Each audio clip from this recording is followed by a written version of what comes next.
Hey guys, Malagant here.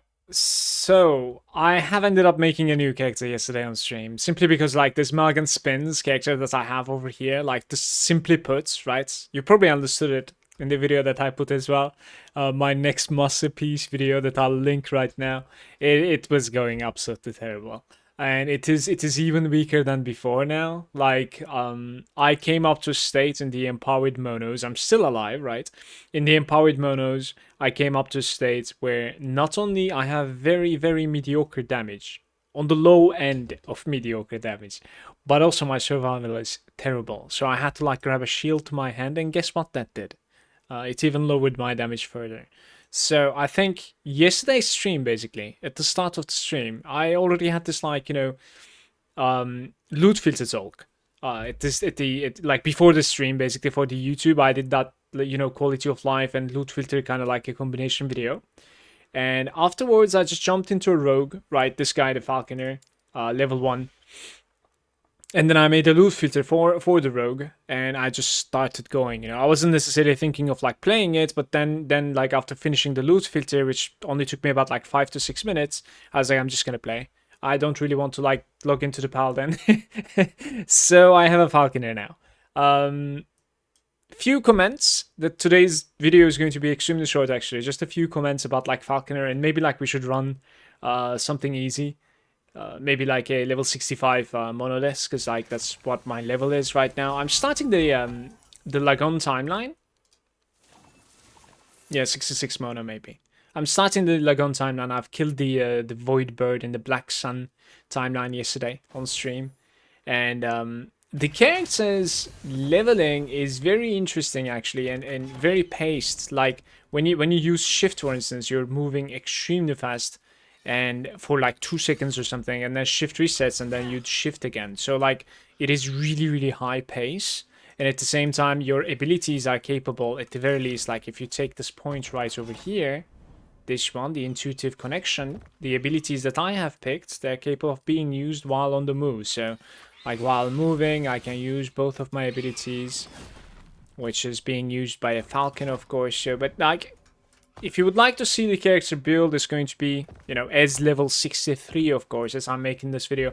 It's going to be down below in the description. And if you would like to see how I leveled this, it's unfortunately going to be on my stream, but I'll link the VOD in description as well. I won't be able to upload the video to YouTube, simply because I was listening to music, copyrighted music, the entire time, yeah. So, let's run one of these beacons, perhaps. It would be nice. The interesting thing about this character is that like you can actually like it's kind of a minion build, and you can just run around. I kind of dropped some frames there. Let's see, Vitality Poison and Vitality Void Resistance for Sentinel. So yeah, like it's a minion build. I can literally just like AFK and only like shift if I wanted to. The AoE is not going to be that crazy, but like I don't really need to press anything. The Hulk is actually pretty strong. What I do, however, is I can net them. I have been really enjoying this net ability, actually. I don't know if this is like a good ability or not, but like I have been really enjoying. So what I do is like I just run around, I net until like I find something big like this, and then I'm going to be using a Hulk ability to like delete that guy.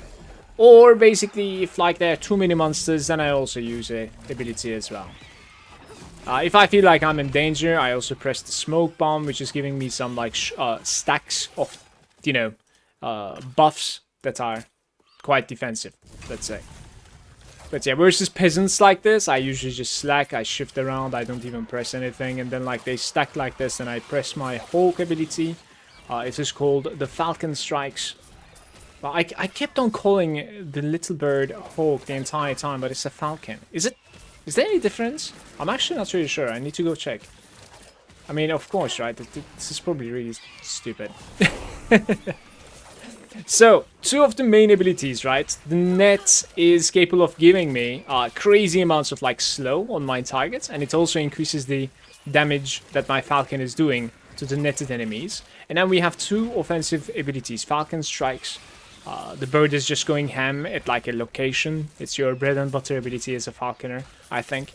And the other ability is the dive bomb. The dive bomb I have spec'd it so that like it's just putting lots of debuffs on the target. So it's like shredding physical resistance. It's putting vulnerability, crit vulnerability stacks, and then it's also shredding armor. So I am trying to use the dive bomb for like big units. You know what I mean? Otherwise, I'm not pressing the dive bomb. I'm shifting around with R. This is the Falcon Strike, as I said, the AoE. But I only use it like when there are too many mobs in the screen. The smoke bomb is a thing that I like use to just stay a little bit defensive. It's very good. It gives me like lots of buffs actually. It gives me some Crimson Shroud, which is damage over time taken reduction, and then I put some frailty on my targets. I gain some Silver Shrouds, which is basically dodging the next attack. I also cleanse myself, and apart from that, I'm also gaining Glancing Blow, and it kind of stacks up actually. The frequency can be adjusted from there. The character has quite a bit of like how do you say, glancing strike? Let me see what's like my chance to glance right now. It's 35% chance to glance. When I use my this thingy, we stack all the way up to like 65%, right? The smoke bomb. And another thing is that like I am not done glancing. I'm going to be taking 5 points into this, which is going to give me 5% glancing. And it will also say that like all of your block chance is going to be converting to Glancing Blow. So what does Glancing Blow do, right, in this game? So chance to receive a Glancing Blow grants a chance to only receive a Glancing Blow when you're taking a hit. So damage over time doesn't affect this, and you take 35% less damage from a Glancing Blow. So directly it just like mitigates the damage that you would have taken by 35% immediately, and then your, you know, the armor, dodge rating, whatever, and the resistances are going to be kicking in afterwards. So it's like an extra layer of mitigation that has a chance to block. It's a little bit like block chance, but the effectiveness is set at 35. That's the easiest way to explain it, I think. So that is how my character is going for now. In the, like, unless I die today on the stream, in the upcoming days, you're going to be seeing this character and build talk quite a bit. So the next, this is just the beginning. Basically, the next one, I'll probably know a little bit more about the character and sort of like the itemization talk as well, and what I have changed from today's, today's build and today's character, and see my progression as well. We're actually like at Malagant now, so I'm 100% sure unless I die, I'll be in the Empowered today. So I'm gonna need to be much more stronger at the end of the stream of today. So thank you for watching. I'm looking forward to this progression with the Falconer, because the spin guy really bored me to death with his inability. It's definitely the character, not my build, okay? Peace, guys. Thanks for watching.